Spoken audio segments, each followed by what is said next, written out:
एक मूवी चल रही है, उसके अंदर एक लड़के को सुपर पावर्स मिल जाती है and now he is a super human. उसके पास सुपर स्ट्रेंथ है। क्या लगता है वो क्या करेगा? अब अगली चीज, लोगों को बचाएगा, ऑब्वियसली लोगों की मदद करेगा, उनकी सेवा के अंदर अपना जीवन स्पेंड करेगा, है ना, यही करेगा ना वो। बट क्या हो अगर मैं तुमसे पूछूं कि अगर यही सुपर पावर किसी रियलिस्टिक इंसान को मिले, किसी असल की दुनिया के इंसान को मिले, वो क्या करेगा? क्या तुम्हें लगता है कि वो अपनी पावर्स का सही इस्तेमाल करके लोगों की मदद करेगा, या फिर वो अपनी पावर्स का इस्तेमाल भी करेगा कुछ करने के लिए? जस्ट सपोज सुपर स्ट्रेंथ जैसी पावर का इस्तेमाल भी करेगा? I don't think so. Just think about it कि तुम्हें सुपर स्ट्रेंथ मिल गई, क्या लगता है तुम क्या करोगे? शुरू का पहला हफ्ता तो इधर उधर चमकाने में निकल जाएगा कि मैं क्या ये उठा सकता हूँ, मैं ये उठा सकता हूँ, ये भी देख लेता हूँ, ये कैसा है, ये कैसा है, ये देख ये पावर है मेरे पास, ये देख मैं ये भी कर सकता हूँ, मैं वो भी कर सकता हूँ। इधर उधर दोस्तों में चमकाने के लिए या लोगों के आगे इंप्रेशन क्रिएट करने के लिए ऐसे करके तुम्हारा पहला महीना तो निकल जाएगा जैसे तैसे। But with time you will realize कि ये मेरी डे टू डे लाइफ में कुछ काम ही नहीं आ रहा है। मेरे जो गोल्स है, जो एस्पिरेशंस है, उनको पूरा करने के लिए तो ये काम ही नहीं आ रहा है। इसको अगर मैं इस्तेमाल करूंगा, अगर लोगों की मदद के लिए इस्तेमाल करूंगा, तो वो तो और गुंडे ही मेरे पीछे पड़ेंगे। और अगर मैं जैसे तैसे करके उनको टैकल कर भी लेता हूँ तो वो मेरी फैमिली को टारगेट करेंगे, जो कि बिल्कुल भी सही नहीं है, क्योंकि मैं हर टाइम अपनी फैमिली के साथ नहीं हो सकता उन्हें सेफ गार्ड करने के लिए। तो उनको कुछ भी हो सकता है और वो हमेशा टारगेट पे रहेंगे, which is not a good thing. And now there is one thing कि इस दुनिया में है ना, इस असली दुनिया में कुछ होने से पहले, कुछ असली में होने से पहले उसके हो जाने का जो डर होता है ना, वही इंसान को कुछ भी करने से रोक देता है। कि अगर मुझे लगता है ना कि ओ डैम, अगर मैंने उस गुंडे को मारा तो क्या वो मेरी फैमिली पर आकर अटैक करेगा?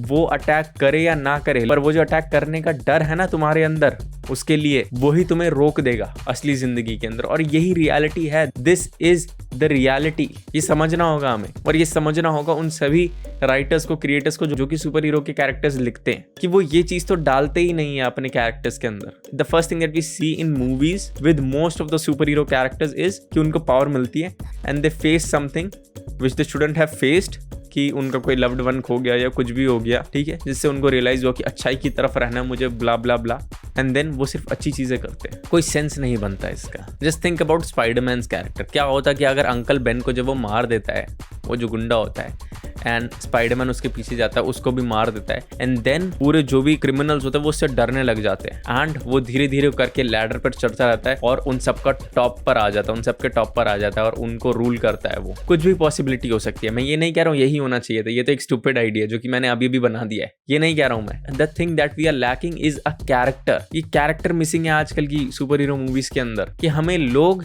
अच्छाई करते हुए दिख रहे हैं सिर्फ और सिर्फ अच्छाई करने के नाम पर ही। कोई सेंस बनता है इस बात का? लाइक सैम रैमी की जो स्पाइडरमैन थी ना, उसके अंदर जो हमने चेंज देखा था ना स्पाइडरमैन के कैरेक्टर के अंदर, वो बहुत ज्यादा कमाल था, बहुत ही ज्यादा, कि आपको देखने को मिल रहा है कि yes, even a super hero can choose that path, और वो भी बुरा बन सकता है, वो भी वो सब चीजें कर सकता है जो कि कोई विलन करता है, एंड वो सब करने के बाद then he choose that super hero path. वो होती है एक डिटेल के अंदर लिखी हुई कैरेक्टर आर्क, वो समझाया जाता है कैरेक्टर को, वो आपके ह्यूमन इमोशंस डाले जा रहे हैं, वो लॉजिक्स डाले जा रहे हैं, ऐसे चलता है। But if we think about a character like Miss Marvel, तो वो तो बिल्कुल एकदम सोबर है, बिल्कुल कोरा कागज है, वो तो कुछ डेप्थ दिखती ही नहीं है आपको उसके अंदर। और ये हरकत है ना सिर्फ सुपर हीरोज के साथ ही होती है, ये आपको विलन्स के अंदर नहीं मिलेगी। उनका कैरेक्टर बिल्कुल डिटेल में लिखा हुआ होता है। तभी मैं सिर्फ ढंग की मूवीज की बात कर रहा हूँ, मैं यहाँ पे मैं उन विलन्स की बात कर रहा हूँ जिनकी स्टोरी सही में सुनने लायक थी, जिन्होंने सच में एक इम्पैक्ट क्रिएट करा था अपनी ऑडियंस के आगे। मैं उनके कैरेक्टर की बात कर रहा हूँ कि वो क्यों उस जगह पे गए जहां पे आज वो खड़े हुए हैं। अगर हम उनकी स्टोरी समझे ना तो वो बहुत कमाल है। लाइक अगर हम बेन के कैरेक्टर को समझने की कोशिश करें तो हमें पता चल जाता है कि वो क्यों विलन बना है। अगर हम जोकर के कैरेक्टर को समझने की कोशिश करें तो हमें पता चल जाता है कि वो क्यों उधर गया, उस रास्ते पर गया। और अभी जो वॉकिन फीनिक्स की जोकर आई थी उसके अंदर तो क्लियरली सब कुछ दिखाया जाता है कि कैसे उसकी जर्नी रही है उस रास्ते पर जाने की।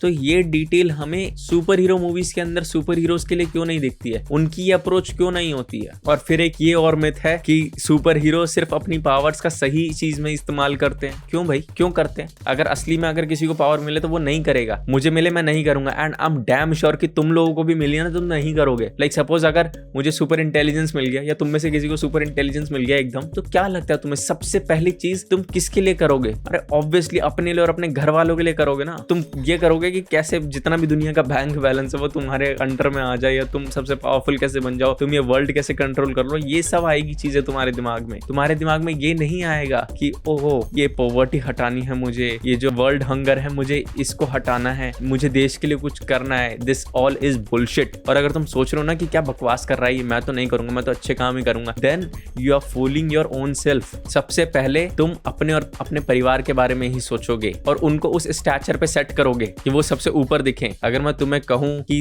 एक क्लिफ के ऊपर लोग फंसे हुए हैं और तुम्हें वहां पे से सिर्फ कुछ ही लिमिटेड लोगों को निकालने का मौका मिल रहा है, तो तुम सबसे पहले किसको निकालोगे? ऑब्वियसली अपनी फैमिली वालों को निकालोगे ना। और यही सही चीज भी होगी। बट सुपर हीरोज के लिए अप्रोच नहीं रखी जाती है। सुपर हीरोज अपनी पावर का सिर्फ और सिर्फ सही इस्तेमाल करते हैं, which is indeed a stupid thing. और ये जो स्टीरियोटाइप है ना, ये द बॉयज तोड़ता है। इसीलिए वो इतना ज्यादा पॉपुलर शो बन गया है कि द बॉयज के अंदर हमें क्लियरली दिखता है कि कैसे इतनी ज्यादा पावर है ना, आपको अकेला तो कर ही देती है लेकिन आपको पागल भी बना देती है। और वो पागल है ना, वो कोई एक्सट्रीम लेवल का पागल नहीं होता, वो ह्यूमन वाला पागल होता है कि वो ह्यूमन नेचर है जो नॉर्मली लोगों के अंदर दिख जाएगा, बट आपने उसके साथ वो सुपर पावर्स ब्लेंड कर दी और इसीलिए अब लोग उसको एक्सेप्ट नहीं कर पा रहे कि आप अभी भी अपने बारे में ही सोच रहे हो, आप अभी भी सेल्फिश ही हो। And with that selfishness you have all those powers, तो obviously you are going to exploit people. It is indeed true, ये सच बात है। आप करोगे ऐसा? होमलैंडर को हम जो भी करते हुए देखते हैं ना, बहुत लोग सोचते हैं कि ऐसा क्यों कर रहा है, लाइक ये तो बहुत ही ज्यादा कैरेक्टर है, ऐसे सोचते हैं लोग। But just think about it कि अगर तुम्हारा वैसा कैरेक्टर होता